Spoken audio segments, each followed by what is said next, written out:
जय श्री कृष्णा। जय हो शनि महाराज की। शनि के व्रत की विधि। इस दिन शनि की पूजा होती है। काला तिल, काले वस्त्र, तेल, उड़द शनि को बहुत प्रिय है। इसके लिए शनि की पूजा होती है। शनि की दशा को दूर करने के लिए व्रत किया जाता है। शनि स्तोत्र का पाठ भी विशेष लाभदायक होता है। तो चलिए सुनते हैं शनि व्रत की कथा। एक समय सूर्य, चंद्रमा, मंगल, बुध, बृहस्पति, शुक्र, शनि, राहु और केतु इन ग्रहों में आपस में झगड़ा हो गया कि हम सब में सबसे बड़ा कौन है। सब अपने अपने आप को बड़ा कहने लगे। जब आपस में कोई निर्णय न ले सके तो सब लड़ते झगड़ते हुए इंद्र के पास गए और कहने लगे कि आप देवताओं के राजा हैं, इसलिए आप हमारा न्याय करके बताएं कि हम 9 ग्रहों में से सबसे बड़ा कौन है। राजा इंद्र इनका प्रश्न सुनकर घबरा गए और कहने लगे, मुझ में यह सामर्थ्य नहीं है कि मैं किसी को छोटा या बड़ा बता सकूं। मैं अपने मुख से कुछ नहीं कह सकता। हाँ, एक उपाय हो सकता है। इस समय पृथ्वी पर राजा विक्रमादित्य दूसरों के दुखों का निवारण करते हैं, इसलिए तुम सब मिलकर उनके पास चले जाओ, वही तुम्हारे दुखों को दूर करेंगे। ऐसा वचन सुनकर सभी ग्रह देवता चलकर भूलोक में राजा विक्रमादित्य की सभा में जाकर उपस्थित हुए और सबने अपना प्रश्न राजा के सामने रखा। राजा उनकी बात सुनकर बड़ी चिंता में पड़ गए कि मैं अपने मुख से किसको बड़ा और किसको छोटा बतलाऊं। जिसको छोटा बताऊंगा वही क्रोधित हो जाएगा और किसको छोटा बतलाऊं, ऐसा छोटा बताऊंगा तो वही क्रोधित हो जाएगा। परंतु उनका झगड़ा निपटाने के लिए एक उपाय सोचा। सोना, चांदी, कांसा, पीतल, शीशा, रागा, जस्ता, अब्रक और लोहा 9 धातुओं के 9 आसन बनवा दिए। सब आसनों को एक से एक के बाद एक रखा। सोना सबसे पहले और लोहा सबसे पीछे बिछाया गया। उसके पश्चात राजा ने सब ग्रहों से कहा कि आप सब अपने अपने आसनों पर बैठ जाइए। जिसका आसन सबसे आगे होगा वह सबसे बड़ा, जिसका आसन सबसे पीछे होगा वह सबसे छोटा जानिए। क्योंकि लोहा सबसे पीछे था तो यह शनिदेव का आसन था, इसलिए शनिदेव ने समझ लिया कि राजा ने मुझको सबसे छोटा बना दिया है। इस पर शनि को बहुत क्रोध आया। कहा कि राजा, तुम मेरे पराक्रम को नहीं जानता। सूर्य एक राशि पर 1 महीना, चंद्रमा 2.25 दिन, मंगल 1.5 महीना, बृहस्पति 13 महीने, बुध और शुक्र 1 महीना, परंतु मैं एक शीर्ष राशि पर 2.5 अथवा 7.5 साल तक रहता हूँ। बड़े बड़े देवताओं को भी मैंने भीषण दुख दिया है। राजन सुनो, राम जी को 7.5 आई तो वनवास हो गया। रावण पर आई तो राम और लक्ष्मण ने सेना लेकर लंका पर चढ़ाई कर दी, रावण कुल का नाश कर दिया। हे राजा, अब तुम सावधान रहना। राजा कहने लगे, जो कुछ भाग्य में लिखा होगा वो देखा जाएगा। उसके बाद वह अन्य ग्रहों को भी प्रसन्नता के साथ चले गए, परंतु शनिदेव को बड़ा क्रोध के साथ वहां से पधारे। कुछ समय व्यतीत होने पर जब राजा को 7.5 की दशा आई तो शनिदेव घोड़ों पर सौदागर बनकर अनेक सुंदर घोड़ों के सहित राजा की राजधानी में आए। जब राजा ने सौदागर के आने की खबर सुनी तो अपने अश्वपाल को अच्छे अच्छे घोड़े खरीदने की आज्ञा दी। अश्वपाल ऐसी अच्छी नस्ल के घोड़े देखकर बहुत उनका मूल्य सुनकर चकित हो गया और तुरंत ही राजा को खबर दी। राजा उन घोड़ों को देखकर एक बड़ा सा घोड़ा चुनकर सवारी के लिए चढ़ा। राजा ने घोड़े की पीठ पर चढ़ते ही घोड़ा जोर से भागने लगा। घोड़ा बहुत दूर तक एक बड़े जंगल में जाकर राजा को छोड़कर एकदम से अंतर्ध्यान हो गया। उसके बाद राजा अकेला जंगल में भटकता रहा। बहुत देर के पश्चात राजा को भूख और प्यास से जब भटकते भटकते काफी टाइम हो गया तो एक ग्वाले ने देख लिया। ग्वाले ने राजा को प्यास से और भूख से व्याकुल देखकर पानी पिलाया। राजा की उंगली में एक अंगूठी थी, वह उसने निकालकर प्रसन्नता से ग्वाले को दे दी और शहर की ओर चल दिया। राजा शहर में पहुंचकर एक सेठ की दुकान पर जाकर बैठ गया और अपने आप को उज्जैन का राजा का रहने वाला बताने लगा। उनका नाम बीका बताया। सेठ ने उसको एक कुलीन मनुष्य समझकर जल आदि पिला दिया। भाग्यवश उस दिन सेठ की दुकान पर बिक्री बहुत अधिक हुई। तब सेठ उसको भाग्यवान पुरुष समझकर भोजन कराने के लिए अपने साथ ले गया। भोजन करते समय राजा ने देखा कि आश्चर्य की बात हुई कि राजकुटी पर एक हार लटक रहा था।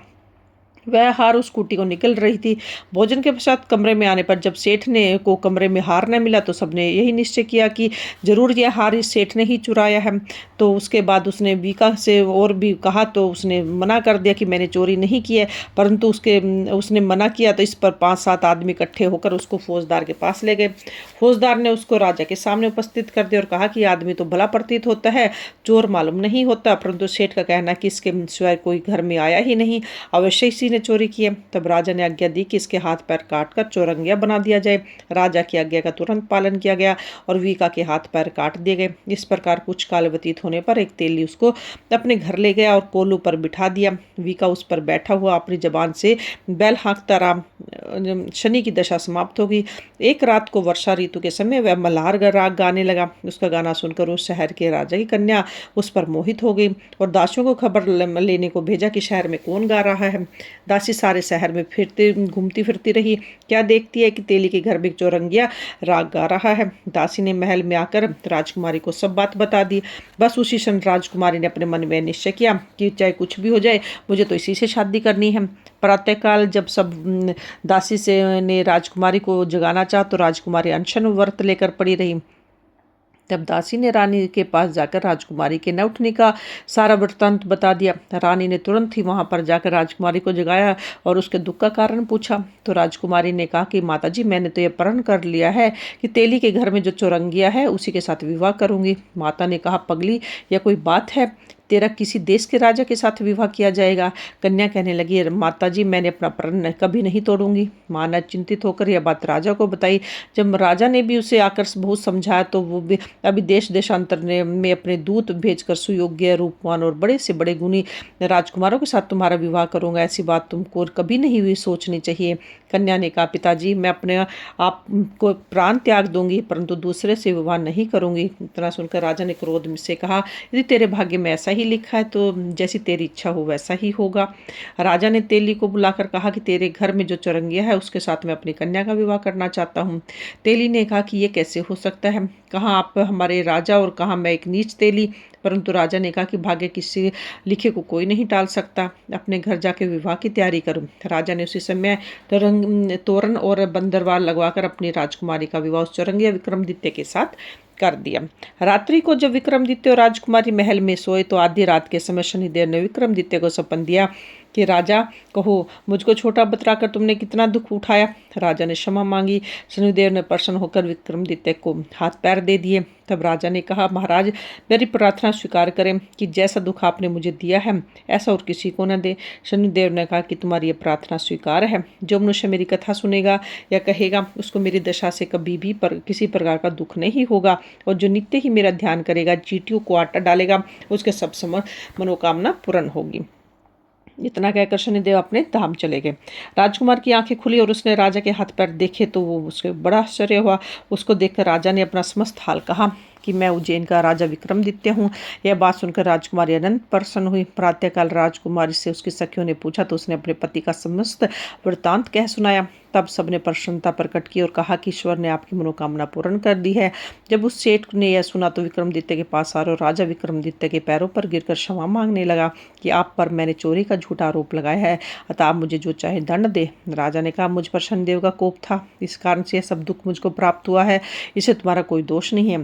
तुम अपने घर जाकर अपना कार्य करो। सेठ बोला कि मुझे अभी शांति नहीं मिलेगी। जब आप मेरे घर चलकर प्रतिपूर्वक भोजन करेंगे। तो राजा ने कहा कि जैसे आपकी मर्जी हो वैसा ही करें। सेठ ने अपने घर जाकर अनेक प्रकार के सुंदर भोजन बनवाए और राजा विक्रमादित्य को प्रतिभोज दिया। जिस समय भोजन कर रहे थे एक अनंत आश्चर्य की बात सबको दिखाई दी कि जो खुटी पहले हार निगल गई थी वह सब अब हार उगल रही है। जब भोजन समाप्त हो गया तो सेठ ने हाथ जोड़कर बहुत सी मोहरे राजा को भेंट की और कहा कि मेरे श्री कवरी नाम की एक कन्या है, उसका पानी ग्रहण करें आप करें। इसके बाद सेठ ने अपनी कन्या का विवाह राजा के साथ कर दिया और बहुत सा दान दंड देकर अपनी बेटी को विदा किया। इस प्रकार कुछ दिन तक वहां निवास करने के पश्चात विक्रमादित्य ने शहर के राजा से कहा कि अब मेरी उज्जैन जाने की इच्छा है।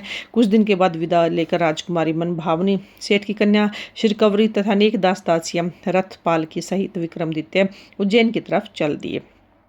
जब शहर के निकट पहुंचे तो वहां के लोगों ने राजा के आने का संवाद सुना।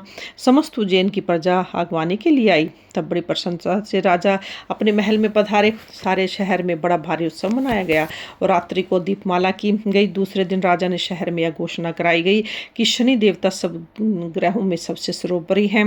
मैंने इनको छोटा बतलाया, इसी से मुझे बहुत सारा दुख प्राप्त हुआ। इस कारण सारे शहर में सदा शनिदेव की पूजा और कथा होने लगी। राजा और प्रजा ने एक प्रकार के सुख भोगते रहे। जो कोई शनिदेव की इस कथा को पढ़ता है, सुनता है, शनिदेव की कृपा से उसके सब दुख दूर हो जाते हैं। शनिदेव की कथा हमको व्रत के दिन अवश्य पढ़ना चाहिए। ओम शांति, ओम शांति, ओम शांति। अगर आपको ये कथा पसंद आई है तो प्लीज़ मेरी लाइक, सब्सक्राइब और कमेंट्स ज़रूर करें। और इस तरह की पूरी व्रत कहानियाँ और कथा सुनने के लिए, पूजा पाठ की समस्त विधियाँ देखने के लिए आप मेरे चैनल को सब्सक्राइब जरूर करें। फिर मिलते हैं नेक्स्ट वीडियो में, तब तक के लिए जय श्री कृष्णा, ओम नमः शिवाय, जय शनिदेव महाराज की।